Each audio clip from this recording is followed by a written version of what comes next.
బఠానీ చాట్. బఠానీలను ముందుగానే 5-6 అవర్స్ నానబెట్టుకొని కుక్కర్లో వేసుకొని దానిలో తగినన్ని నీళ్లు పోసుకొని ఆలుగడ్డలు, పసుపు, నూనె వేసుకొని 10 విజిల్స్ వచ్చే వరకు ఉడకపెట్టుకోవాలి. తర్వాత ఆనియన్స్, టమాటా ముక్కలు కట్ చేసుకొని పక్కన పెట్టుకోవాలి. తర్వాత ఒక ప్యాన్లో నూనె వేసుకొని దానిలో ఉల్లిపాయ, టమాటా ముక్కలు వేసుకొని కరివేపాకు వేసుకొని బాగా కలుపుకోవాలి. ఇందులోనే పసుపు వేసుకోవాలి. నేను ముందుగానే బఠానీ, ఆలుగడ్డ పేస్ట్ని మిక్సీ పట్టుకున్నాను. ఆ పేస్ట్ని ఇందులో వేసుకోవాలి.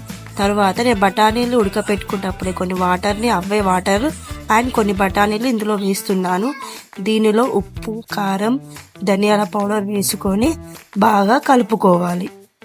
తర్వాత ఒక 10 మినిట్స్ స్టవ్ పైన ఉంచుకొని ఎంతో రుచికరమైన బఠానీ చాట్ రెడీ అయిపోయింది. దీనిలో ఒక గిన్నెలో వేసుకొని వాటిపైన ఉల్లిపాయలు, పూరి ముక్కలు, టమాటా ముక్కలు, పెరుగు, నిమ్మకాయ వేసుకొని తింటే చాలా బాగుంటుంది.